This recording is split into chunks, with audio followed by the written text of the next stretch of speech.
Your forecast first from KARK4. Well, thunderstorms down across southeast Arkansas, a bit more robust than expected. We now have that leading edge of showers and a couple of isolated rumbles of thunder making its way into the southern part of the city. Right now, just south of Interstate 30, right near the 430 and 440 interchanges. It'll be moving northward. Some heavier rain moving through the Sheridan area and through Jefferson County.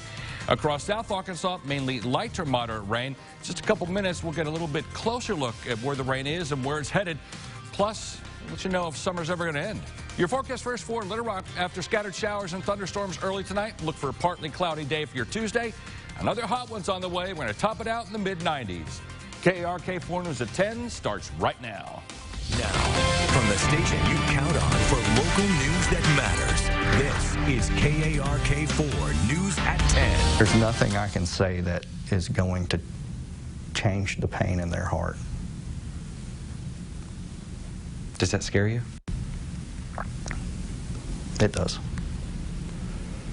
It truly does. Tonight, a fired Little Rock police officer who shot and killed a man earlier this year is opening up in his first ever interview. Thanks for joining us tonight. I'm Ashley Katz. Well, good evening. I'm Bob Clausen. Charles Starks was fired by the Little Rock Police Department because he walked in front of Bradley Blackshire's car, ending in deadly force. His lawyer arguing that shots were fired before the policy violation and there were no options. In an exclusive interview, the former officer talks with KRK's Mitch McCoy about the shooting, where nothing was off limits and why he wants his job back. Mitch? Yeah, Bob and Ashley, good evening. The conversation lasted more than 50 minutes. Starks tells me he believes he shouldn't be fired, that he can be an officer again in the city of Little Rock, and believes he can help the community heal. Every day we try to just find something positive to build off of. Former Little Rock police officer Charles Starks says he lives day by day. He feels the Civil Service Commission, which upheld the city's decision to terminate him on a policy violation, judged the shooting, not the actual violation. I'm disappointed more in the way that it appeared just hours into the beginning of the hearing, how it didn't appear that it was going to be an unbiased judgment. How often do you think about the shooting? In the past 7 months, there hasn't been a minute that's gone by that hasn't been in the front of my mind. Children's birthday parties, family gatherings, hanging out with friends, being with my wife. It's always there. What do you think about? I see the stare that I was given when I got out of the vehicle asking to see his hands. Though some things are a blur, Stark says he clearly remembers the fear he could be shot.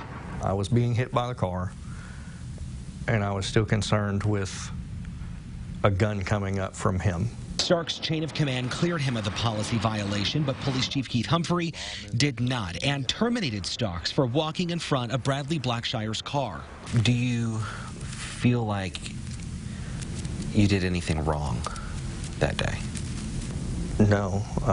Do I have an incredible amount of guilt? I have guilt that what I did caused 5 children to not know their father growing up. But had I not done what I'd done, my child would have never known me growing up. The Blackshire family has called Stark's actions destructive, but the former officer says his actions were prompted by Blackshire's actions. Labeling them destructive by the meaning of that word, I took someone's life. That has destroyed their family, and understandably so. So while I may disagree with them labeling it as that, I understand why they would say that. Starks feels he can be an effective Little Rock police officer again. There's no doubt in my mind that if a judge sees this the way it should be done and overturns it, reinstating me, that I can play a vital role in not only making a difference in this community, but if allowed, helping this community heal. He feels there's nothing he can say to the Blackshire family that would allow them to forgive him, something he knows about firsthand. When I was 11 years old, my father was murdered by gunfire. The man that shot him never went to jail and is still living life as he wants today. I'm a God-fearing man, but to this day, I've never forgiven that man. Earlier today, we reached out to the Blackshire family to let them know about our conversation with Starks. The family still believes he intentionally stepped in front of the car and welcomes the Civil Service Commission decision to uphold the termination.